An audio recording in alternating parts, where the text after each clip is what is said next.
Se você perguntasse para a deusa de Tsukimichi qual seria a maior ameaça ao seu mundo, ela provavelmente apontaria para os demônios. Talvez para algum dragão superior, ou até para alguma calamidade desconhecida. Mas existe uma ironia que a história vem construindo há anos. A maior ameaça à autoridade da deusa pode ser alguém que ela mesma criou. Ou melhor, alguém que ela tentou descartar. E antes de continuar, eu quero saber sua opinião. Você acha que a deusa ainda conseguiria controlar Makoto hoje? Ou ele já ultrapassou o ponto onde ela pode interferir em sua vida? Porque quando analisamos os acontecimentos da Light Novel, fica claro que o maior erro da deusa não foi insultar Makoto. Não foi abandoná-lo no fim do mundo. Não foi nem mesmo tratá-lo como um fracasso. O verdadeiro erro foi não entender quem ela estava rejeitando. E isso começou logo no primeiro encontro. A deusa olhou para Makoto e enxergou apenas sua aparência. Ela não analisou o seu potencial. Não analisou sua origem. Não analisou sua capacidade. Simplesmente decidiu que ele não era digno. Então o enviou para uma região onde deveria desaparecer. Mas existe uma informação da novel que muda completamente essa cena. Makoto já era uma anomalia antes mesmo de começar sua jornada. Porque sua quantidade de mana era tão absurda que praticamente ninguém naquele mundo possuía algo parecido. E estamos falando do início da história. Antes de Tomoe. Antes de Mio. Antes de Azora. Antes de qualquer grande evolução. Ou seja, a deusa descartou alguém sem sequer perceber o que estava jogando fora. Mas o erro ficou ainda maior. Porque ao afastar Makoto da sociedade humana, ela também o afastou de sua própria influência. E isso permitiu que algo sem precedentes acontecesse. Makoto começou a crescer fora do sistema da deusa. Esse detalhe parece pequeno, mas é uma das coisas mais importantes de toda a obra. Porque praticamente todos os humanos daquele mundo dependem dela. Dependem de suas bênçãos. Dependem de sua aprovação. Dependem da estrutura que ela criou. Makoto não. E quanto mais a história avança, mais percebemos o perigo disso. Porque a deusa consegue controlar pessoas. Mas ela não consegue controlar alguém que não precisa dela. Então surge Tomoe, um dos dragões superiores mais poderosos do mundo.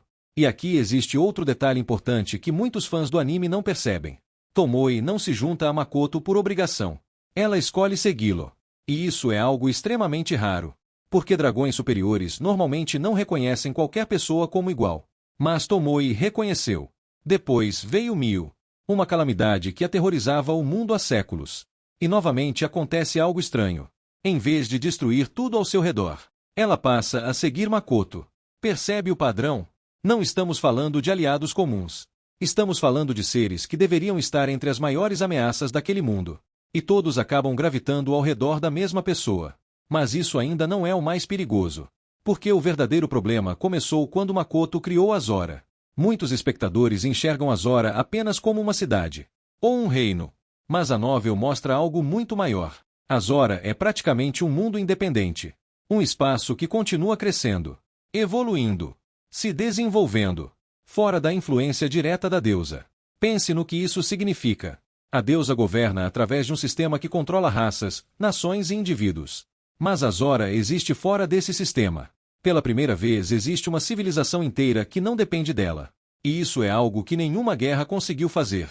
Nenhum herói conseguiu fazer. Nenhum império conseguiu fazer. Mas Makoto conseguiu. Sem sequer ter essa intenção. E quanto mais Azora cresce, mais o problema aumenta. Porque agora não estamos falando apenas de poder militar. Estamos falando de influência. Comércio. Tecnologia. Pesquisa. Desenvolvimento. Azora começa lentamente a produzir resultados que nem mesmo os grandes reinos conseguem acompanhar. E isso nos leva a outro detalhe importante da novel. Makoto resolve problemas que a própria deusa ignora. Ao longo da história, vemos diversas situações onde raças discriminadas pelos humans encontram proteção em Azora. Pessoas consideradas descartáveis encontram oportunidades. Indivíduos rejeitados encontram um lugar para viver. E isso cria uma comparação extremamente desconfortável. Porque a deusa afirma amar os humans, mas frequentemente toma decisões baseadas em favoritismo. Já Makoto, que nem queria governar ninguém, acaba criando um ambiente muito mais estável para diversas raças. E isso afeta diretamente sua autoridade. Mas existe algo ainda mais preocupante. O crescimento de Makoto não parece ter um limite claro. Diversos personagens da novel tentam medir sua força. Tentam entender sua mana. Tentam compreender seu potencial. E falham. Porque Makoto continua evoluindo. Mesmo depois de se tornar uma das entidades mais poderosas da história. Mesmo depois de construir Azora.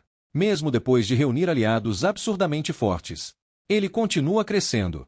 E isso faz vários personagens começarem a enxergá-lo como uma anomalia. Algo que simplesmente não deveria existir. E é exatamente aí que o erro da deusa se transforma em ameaça. Porque ela acreditava estar descartando alguém sem valor. Mas acabou criando uma força que não consegue controlar. Uma força que não depende dela. Uma força que cresce continuamente. Uma força capaz de influenciar o equilíbrio do mundo inteiro. E talvez a maior ironia seja justamente essa. Durante séculos, a deusa escolheu quem receberia privilégios. Quem teria oportunidades. Quem seria reconhecido. Mas a pessoa que mais ameaça sua posição foi justamente aquela que ela rejeitou. E quando juntamos todas as peças, o cenário fica muito mais claro. Makoto possui uma quantidade absurda de mana. Conquistou a lealdade de dragões superiores e calamidades. Criou um mundo independente da influência divina. Passou a proteger raças ignoradas pela própria deusa. E continua evoluindo sem demonstrar sinais de ter alcançado seu limite. Por isso talvez a pergunta não seja se Makoto se tornou uma ameaça para a deusa.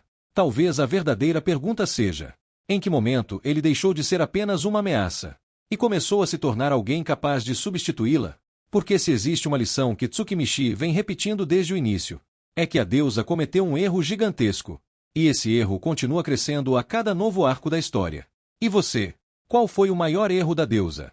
Subestimar o potencial de Makoto? Expulsá-lo da sociedade humana? Ou permitir que a Zora existisse sem interferência? Deixe sua opinião nos comentários.